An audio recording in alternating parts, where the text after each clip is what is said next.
अशुद्ध वर्तनी वाला शब्द। इसमें स्पेलिंग से रिलेटेड क्वेश्चन है आपका कि शब्द की वर्तनी जो है वो अशुद्ध है। पहला है प्रार्थ्य, दूसरा है विच्छिन्न, तीसरा है ज्योत्सना, चौथा ऑप्शन है अंत्याक्षरी। वाक्यांशों को परस्पर जोड़ने के लिए प्रयोग किया जाने वाला विराम चिन्ह कौन सा है? ध्यान देंगे, वाक्यांशों को परस्पर यानी एक दूसरे से जोड़ने के लिए किस विराम चिन्ह का प्रयोग किया जाता है? तो आप सभी जानते ही हैं कि वाक्यांश को जोड़ने के लिए प्रयोग किया जाने वाला विराम चिन्ह जो होता है वो अर्ध विराम होता है, सेमीकोलन होता है।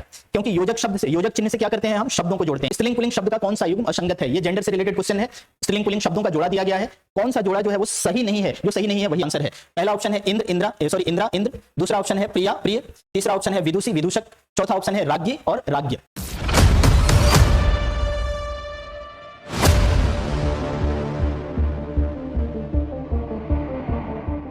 नमस्कार साथियों, स्वागत है आप सभी का AMIS के आदित्य बैच में।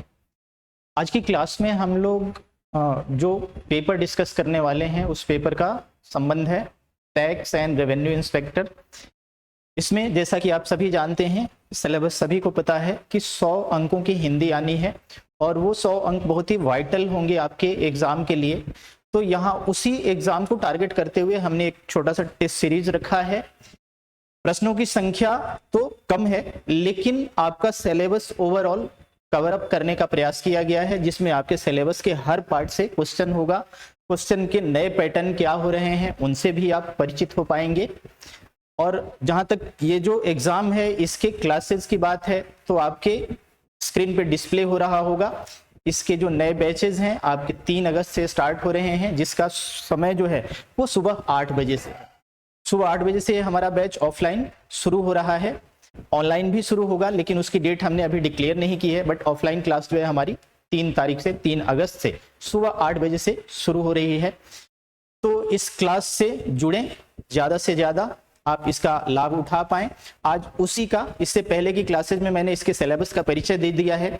आज थोड़ा सा हम लोग कुछ क्वेश्चंस के पैटर्न पे डिस्कस करेंगे, कुछ क्वेश्चंस पे डिस्कस करेंगे, किस तरह के प्रश्न आते हैं, हमें किस तरह के प्रश्नों का ध्यान रखना है और कैसे हम बेहतर से बेहतर और कर सकते हैं। तो आइए अब सीधे सीधे चलते हैं उन प्रश्नों की ओर जिन पर हमें डिस्कस करना है। सबसे पहला प्रश्न जो है वो है जिह्वा की स्थिति के आधार पर स्वर के कितने भेद किए जाते हैं। जैसा कि आप सभी ने देखा ही होगा, इसका पहला टॉपिक जो है वो वर्णमाला है। वर्णमाला से स्वर व्यंजन के भेद, उनके उच्चारण स्थान आदि पूछे जाते हैं। तो वहीं से ये क्वेश्चन है, ये पूछा गया है कि जिह्वा की स्थिति के आधार पर स्वर के कितने भेद किए जाते हैं। जिह्वा की स्थिति के आधार से अभिप्राय ये हुआ कि कुछ स्वरों के उच्चारण में जीभ का अगला हिस्सा उठता है, कुछ में मध्य वाला भाग उठता है और कुछ में जीभ का पश्च भाग, पीछे वाला भाग उठता है। उसी को आधारगत करते हुए ये भेद किया जाता है। तो जो कंडीशन है 3 वही इसके भेद हुए। जिह्वा की स्थिति के आधार पर स्वर के जो भेद होंगे वो आपके 3 होंगे और इसको हम कहेंगे अग्र स्वर, मध्य स्वर और पश्च स्वर। जिसमें जीभ का अगला हिस्सा उठेगा वो अग्र स्वर है, जिसमें बीच का हिस्सा उठेगा वो मध्य स्वर है और जिसमें पीछे का हिस्सा उठेगा वो क्या है? आपका पश्च स्वर है। तो इसका सही आंसर जो है वो आपका बी ऑप्शन है। दूसरा प्रश्न देखिए, वर्ण एवं उच्चारण स्थान का कौन सा युग्म सुमेलित है? मतलब वर्ण और उसका उच्चारण स्थान क्या होता है, उसका युग्म दिया गया है विकल्प में। इसमें आपको देखना है कि कौन सा सुमेलित है। पहला है य, जिसका उच्चारण स्थान लिखा है तालव्य। दूसरा ऑप्शन है र, जिसका उच्चारण स्थान के आधार पर लिखा गया है प्रकंपी। तीसरा ऑप्शन है ल, जिसके उच्चारण स्थान के आधार पर नामकरण किया गया है पार्श्विक। और ये तीनों ही सही हैं। तो इसलिए यहां पर आपका जो आंसर होगा वो होगा डी। यहां पर सभी विकल्प आपके सही हैं। और वैसे एक वर्ण इसमें और वो आता है जिसको उच्चारण प्रयत्न के आधार पर, उच्चारण स्थान के आधार पर दंत्योष्ठ कहा जाता है, व को। बाकी य तालव्य होता है, र प्रकंपी होता है, इसे लुंठित भी कहा जाता है, ध्यान रखेंगे। ल पार्श्विक होता है और व जो होता है वो दंत्योष्ठ होता है। तीसरा क्वेश्चन देखेंगे। तीसरा क्वेश्चन जो है आपका संधि वाले टॉपिक से है। यहां यह पूछा गया है कि किस शब्द में वृद्धि संधि है। स्वर संधि का एक भेद होता है वृद्धि संधि, आप सभी जानते ही हैं। दीर्घ संधि, गुण संधि, वृद्धि संधि, यण संधि और अयादि संधि। स्वर संधि के ये हिंदी संधि नियमों में 5 भेद बताए गए हैं। तो इसमें से वृद्धि संधि से संबंधित ये प्रश्न है कि किसमें वृद्धि संधि है। अब यहां पर आपका पहला विकल्प है स्वैरिणी। स्वैरिणी का जब संधि विच्छेद करेंगे तो ये होगा आपका स्व धन ईरिणी। अब यहां अ ई का मेल है, यानी ये गुण संधि है। प्रौढ़ा जो है प्र धन ऊढ़ा, यहां भी अ और उ का मेल हो रहा है, गुण संधि है। परम औदार्य, इसका संधि विच्छेद करेंगे तो परम और धन होगा औदार्य। औदार्य मतलब होता है उदारता। डी जो विकल्प है अक्षौहिणी, देखेंगे अक्ष धन ऊहिणी। तो ये तीनों स्वैरिणी, प्रौढ़ा और अक्षौहिणी, ये तीनों ही गुण संधि के एक्सेप्शन हैं, अपवाद हैं, इसलिए यहां पर कंफ्यूजन होता है। तो यहां पर आपका सही आंसर जो है वृद्धि संधि का एग्जाम्पल जो है वो है आपका परम औदार्य, परम औदार्य।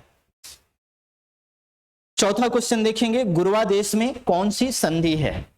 तो गुरुवादेश, इसका संधि विच्छेद करके सीधे सीधे देख लीजिए, गुरु धन आदेश। अब यहां आप ये पाएंगे विकार के स्तर पर कि उ का विकार व में हुआ है, र आधा हो गया है।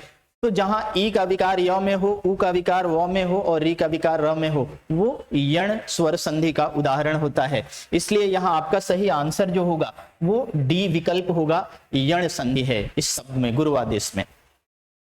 पांचवा क्वेश्चन जो है, निरंतर शब्द दिया गया है, निरंतर शब्द में कौन सा समास है? सबसे पहले हमें शब्द की प्रकृति पर ध्यान देना चाहिए कि शब्द का प्रयोग हम कैसे करते हैं, यूज करके देख लें। तो यदि निरंतर शब्द का यूज करके आप देखेंगे तो इस शब्द का प्रयोग क्रिया विशेषण के रूप में आप पाएंगे। क्रिया विशेषण जो होता है वो अव्यय होता है, और अव्यय है तो इसका मतलब ये शब्द जो है वो अव्ययी भाव समास है। पहले ही टेक्निक से आपका ये आंसर सीधा सीधा निकल जाता है। दूसरा, एक छोटी सी चीज और अप्लाई किया जाता है अव्ययी भाव में कि उपसर्गों से बने हुए शब्द प्रायः अव्ययी भाव समास होते हैं। तो यहां पर निर उपसर्ग के रूप में आप सीधे सीधे देख ही रहे हैं कि प्रयुक्त हुआ है। तो इस आधार पर भी आप डिसाइड कर सकते हैं कि ये जो है अव्ययी भाव समास है। तो इसका सही आंसर जो है वो ए विकल्प है आपका, अव्ययी भाव समास।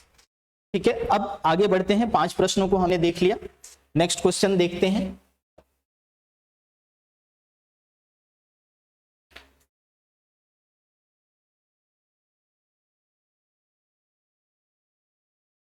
अब यहां छठा क्वेश्चन देखिएगा।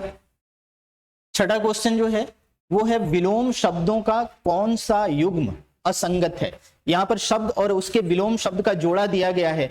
आपको यह देखना है कि कौन सा जोड़ा जो है वो सुटेबल नहीं है, रेलेवेंट नहीं है। पहला विकल्प है प्राची और प्रतीची। यहां पर प्राची और प्रतीची में आप देखेंगे, प्राची मतलब पूर्व होता है, प्रतीची मतलब पश्चिम होता है। यहां पर आपको इसका आंसर लगेगा ये सही है, असंगत नहीं है, तो ये आंसर नहीं होगा। यहाँ पर स्पेलिंग जो है वो प्रतीची का गलत लिखा गया है, प्रतीची ऐसे लिखेंगे, छोटी की मात्रा होगी च में। दूसरा विकल्प देखें, रुग्ण और निरुज। रुग्ण मतलब रोगी और निरुज मतलब जिसे कोई बीमारी ना हो, ये भी सही है। रिद्धि सिद्धि, ये दोनों विलोम शब्द नहीं है। रिद्धि सिद्धि ये दोनों समानार्थी शब्द हैं, ये सहचर शब्द के रूप में प्रयोग किए जाते हैं। तो इसलिए आपका सही आंसर जो होगा वो सी होगा इसका। ये जोड़ा जो है शब्दों का असंगत नहीं है, क्योंकि ये आपस में विलोम शब्द नहीं है। चौथा जो विकल्प है उसका भी अर्थ समझ लीजिए। गर्हित का मतलब होता है निंदनीय और श्लाघ्य का मतलब होता है प्रशंसनीय। तो निंदनीय और प्रशंसनीय भी आपस में विलोम शब्द हैं, तो इसका मतलब डी ऑप्शन भी विलोम शब्द ही है। एक सी ऑप्शन ऐसा है जो विलोम शब्दों का जोड़ा नहीं है। ये दोनों शब्द सहचर शब्द के रूप में, समानार्थी शब्द के रूप में प्रयोग किए जाते हैं, रिद्धि और सिद्धि। 7वां प्रश्न देखेंगे, अशुद्ध वर्तनी वाला शब्द। इसमें स्पेलिंग से रिलेटेड क्वेश्चन है आपका, किस शब्द की वर्तनी जो है वो अशुद्ध है? पहला है प्रार्थ्य, दूसरा है विच्छिन्न, तीसरा है ज्योत्सना, चौथा ऑप्शन है अंत्याक्षरी। इसमें विच्छिन्न, ज्योत्सना और अंत्याक्षरी ये तीनों ही वर्तनियां आप देख सकते हैं शुद्ध हैं। यहां पर गलत वर्तनी जो है वो प्रार्थ्य है। ये इसका शुद्ध शब्द ऐसे होता है प्रार्थ्य।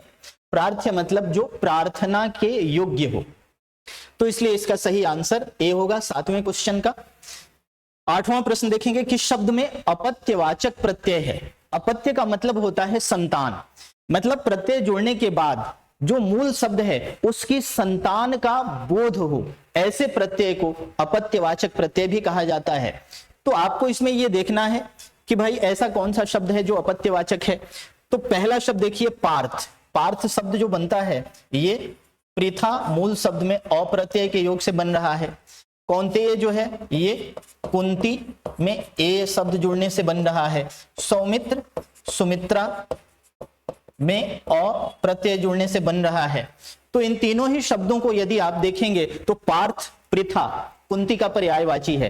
कुंती की संतान को पार्थ, अर्जुन को पार्थ कह के संबोधित किया जाता है, तो यह भी अपत्यवाचक है। कौंतेय कुंती के सभी संतानों को कहा जाता है, यह भी अपत्यवाचक है।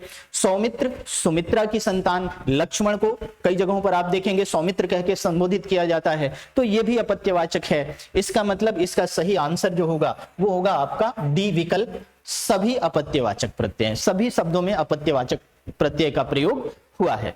इसके लिए सिंपल सी चीज आपको यही ध्यान रखनी है कि वो प्रत्यय लगाने के बाद शब्द जो मूल शब्द है उसकी संतान का बोध कराए, तो उसको अपत्यवाचक कहा जाएगा।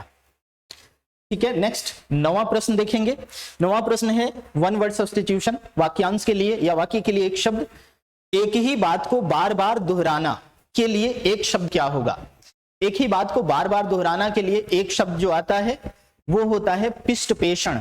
पिष्टपेषण का मतलब होता है एक ही कथन या एक ही बात को बार बार दोहराना। तो इसलिए यहां पर आपका सही आंसर जो है वो सी हो जाएगा, पिष्टपेषण। 10वां क्वेश्चन देखेंगे, ये तत्सम तद्भव से है। बारात शब्द का तत्सम पूछा गया है कि इन 4 विकल्पों में से क्या है।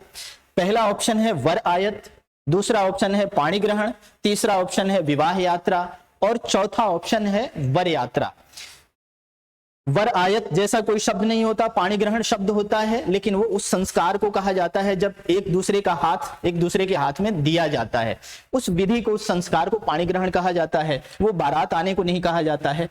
तो इसलिए बारात का शुद्ध तत्सम शब्द जो होगा वो होता है आपका वर यात्रा। 10वें प्रश्न में आपका डी विकल्प जो है वो सही आंसर है। अगले प्रश्न को देखते हैं।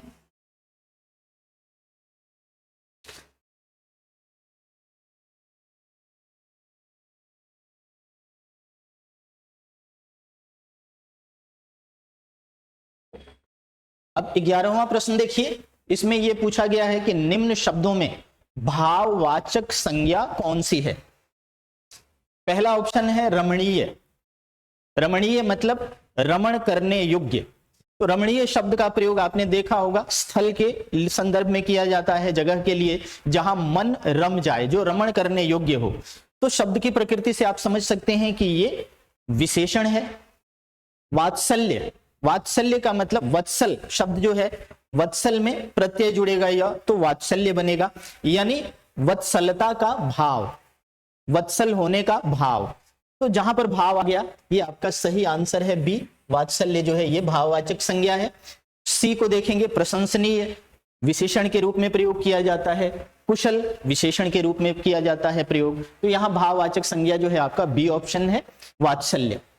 Question number 12। क्वेश्चन नंबर 12 देखेंगे, वाक्यांशों को परस्पर जोड़ने के लिए प्रयोग किया जाने वाला विराम चिन्ह कौन सा है।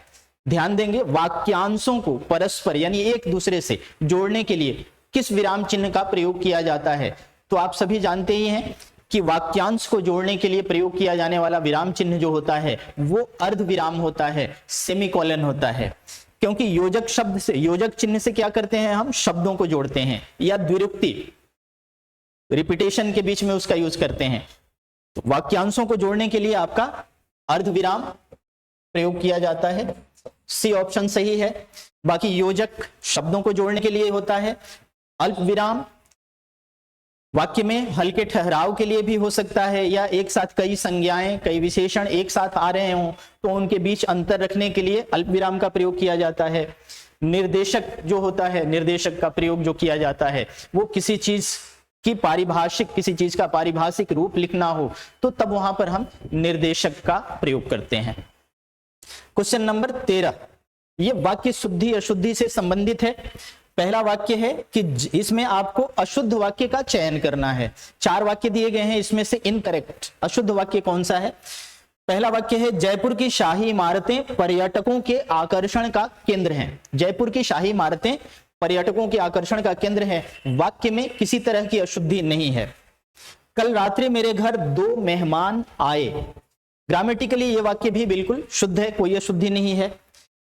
तीसरा सेंटेंस है सभ्यता परिवर्तनशील होती है जबकि संस्कृति चिरस्थायी। ये वाक्य भी ग्रामेटिकली बिल्कुल सही है। सिवाय, चौथा वाक्य है सिवाय आपको छोड़कर कोई भी मेरी सहायता हेतु आगे नहीं आया। यहां पर जो है अशुद्धि है, यहां पर सिवाय शब्द को हटा देंगे, या तो सिवाय का प्रयोग करेंगे तो आपको छोड़कर नहीं होगा, सिवाय का प्रयोग करेंगे तो सिवाय आपके लिखेंगे, और नहीं तो सिवाय हटा देंगे तो सीधा लिखेंगे कि आपको छोड़कर कोई मेरी सहायता हेतु आगे नहीं आया। तो इसका प्रयोग और इसका प्रयोग, दोनों का प्रयोग एक साथ नहीं होगा, इसमें से किसी एक का ही प्रयोग होगा, इसलिए ये वाक्य आपका गलत है और यही आपका आंसर है। 14वां प्रश्न, 14वां क्वेश्चन जो है भिन्न अर्थ वाले शब्द का चयन करना है। 4 शब्द दिए गए हैं, उसमें से आपको ऑड वन आउट करना है जो सबसे भिन्न है। पहला ऑप्शन है मोक्ष, दूसरा ऑप्शन है निर्वाण, तीसरा ऑप्शन है कैवल्य और चौथा ऑप्शन है तपस्या। अगर इन शब्दों को आप देखें तो मोक्ष, निर्वाण, कैवल्य अलग अलग दर्शन के हिसाब से एक ही अर्थ को या एक ही भाव को व्यक्त करने वाले शब्द हैं, जबकि तपस्या जो है वो भिन्न है। यदि आप साधन साध्य की दृष्टि से भी देखेंगे तो तपस्या जो है वो साधन है और मोक्ष, निर्वाण या कैवल्य जो है वो साध्य हैं, वो लक्ष्य होते हैं। तो इसलिए यहां पर आपका सही आंसर जो होगा वो डी ऑप्शन होगा, तपस्या इसमें भिन्न शब्द है। नेक्स्ट क्वेश्चन देखते हैं।